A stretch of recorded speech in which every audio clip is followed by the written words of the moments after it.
Okay, so some of the themes of what we're actually working on, these haven't changed too much over the last few years because we tend to sort of pick up extra work after we finish something and sort of carry on the theme. And some of these are pretty important for the area of crime and criminal justice generally. I mean, violent crime, I think pretty much everyone would expect to be doing some work there.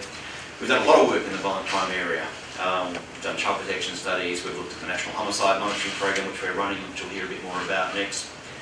We've done a lot of work in Indigenous communities, looking at violence and child abuse. Looked at intimate partner homicide, there's a report coming out shortly on that. And we've also looked at things around, we're doing a piece of research now, the characteristics of DV offenders. Can we profile DV offenders with more accuracy? Can we determine the pathways to domestic violence? We've looked at issues around crime, how it affects the broader community or specific communities. Again, Indigenous people, Indigenous communities has been a big area since, well, the last 10 years in particular. Migrants, how are migrants affected by crime? International students I've talked about. Juveniles are a really important area for conducting research. How do we stop young kids getting into the juvenile justice system? How do they are actually in, how do we stop them from continuing a life of offending? How do we interdict, if you like, or intervene to change the pathway? How many kids are in detention at the moment? Is there too many? How can we use alternative mechanisms to keep them out of the correctional facilities? These are really important issues.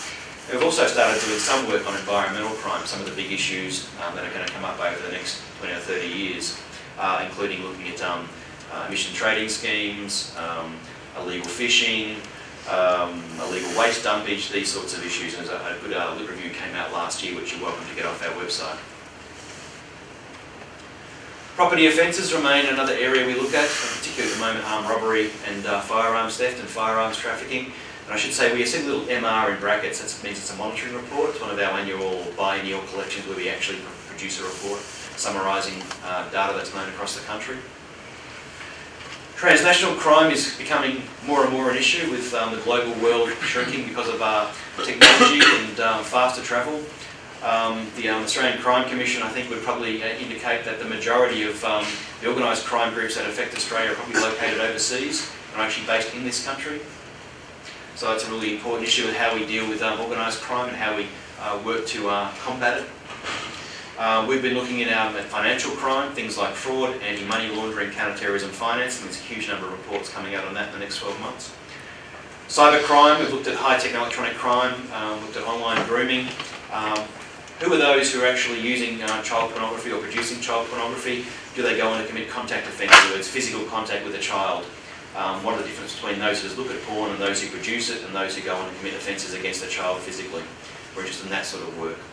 We looked at malware, botware, the various wares, some of which I'm not quite familiar with, but essentially the various Trojans and other viruses that can be used to allow people to monitor what work you're doing on your computer. We looked at scams involved in the online world, such as the Nigerian scams. You know, one which I heard about recently was the tax office set up the baby bonus scheme within 24 hours. There was a Nigerian scam which purported to show a tax office page asking people to give their details so they could get the baby bonus faster within 24 hours. Pretty quick. We also do a large program looking at human trafficking in Australia. We look at things like trafficking for sex work purposes and for general labour as well. And we've got an ongoing program of work there with a lot of really interesting reports that have come out which you can access on our website and hear about a bit today as well, this afternoon I believe. And we look at things like cross-border crime patterns. Of course the classic for us here is ACT versus New South Wales. Are there cross-border crime patterns? And yes, there are. Surprise, surprise, illicit substances and substance misuse is a big area of interest for us. Not just the regulation, the import, the selling of illicit drugs, but also pharmaceutical misuse and also, surprise, surprise, alcohol. Big issue around alcohol. We've done a lot of work on this area and Jason will talk a bit about the Drug Use Monitoring Australia program shortly. We've set up illicit drugs performance measurement frameworks for law enforcement agencies to actually help them get the best out of the data and the best out of their interdictions to make sure they're on track to actually make a difference. And we've also modelled and forecast Australian drug markets and the linkage between Australian drug markets. For example, maybe if you interdict consignment of speed in Perth, it affects the supply of heroin in Brisbane, that sort of thing. We've actually modelled that statistically and found some quite good success in actually predicting what happens in drug markets. That's not public domain, as you might imagine, but it's interesting work. We also spent a lot of time looking at criminal justice systems. As I've said, we looked at the deaths in custody. We have a monitoring program around that. We do a monitoring program of police custody incidents.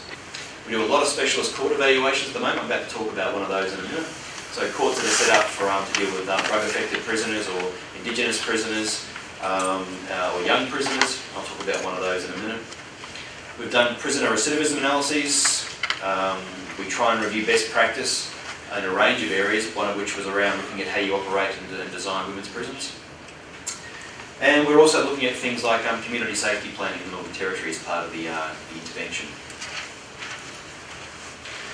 Crime prevention is an ongoing or a theme that underpins everything we do. It's much easier to prevent crime, less social and economic cost to it. So we try and find ways to prevent crime happening or prevent the recurrence of crime where we can. There's a whole team devoted to that area, and in fact I want to continue to ramp that up as part of the AIC's work over the next 5 years. Some of the things we do under our sort of crime prevention theme, we provide a capacity building focus. We try and work out what works, and then we try and convey that to the sector to try and help people to set up programs and interventions that are going to actually be successful.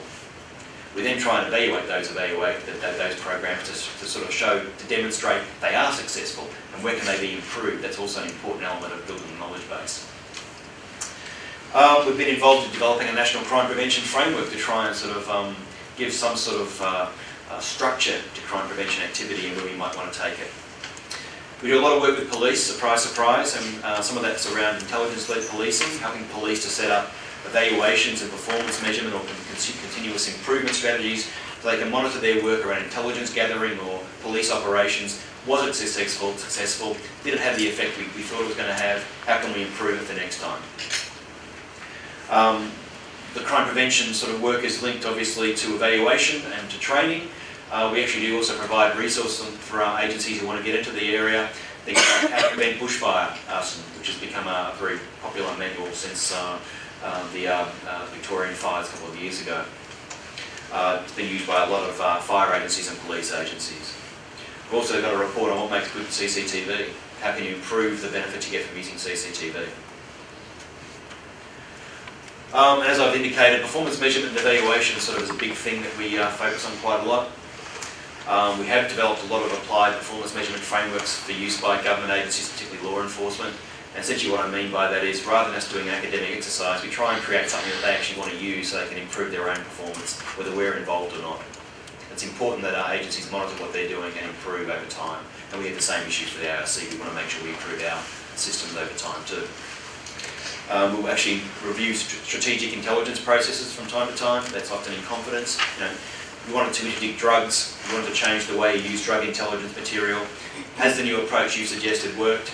Has the training for your operatives and your analysts worked? Is the system the way the Commissioner thought it was going to be, or has it changed totally and we have to start again? We try and help agencies work that out. Specialist court evaluations I've talked about. We evaluate a whole range of things. At the moment we've got evaluations going on around family group conferencing or mediation conferencing. What else? Restorative justice evaluations. We're evaluating a range of programs across the country at any one point. We're also evaluating, as an example, the use of the Northern Territory's anti-pornography education campaign that they've had in place for a few years now in the 73 prescribed communities. We're evaluating, did that work, or has it worked, and what were the outcomes for it. We've also evaluated the role of CCTV, and again, how do you make it more effective? What are the signs of a good system, what are the signs of a bad system or a less well-functioning system? So that's a very brief overview of what we're doing. The 33 research staff, we have a lot of stuff going on. The staff are divided into 4 teams. There's the GEEC team, Global Economic and Electronic Crime. That works quite well. We have the Violence and Serious Crime Monitoring Program, which Jason will talk about in a sec. We have the Crime and Population team, which deals with juvenile justice, Indigenous issues, and human trafficking. And we have the Crime Reduction team, which does a lot of the work around performance measurement, evaluation, and crime prevention generally. You'll hear from people from each of those teams today. But the teams really, they're quite fluid because we often take staff and move them around to fit particular needs we have in the program and give people a bit of an exciting time by getting them to do a range of interesting projects across a range of areas.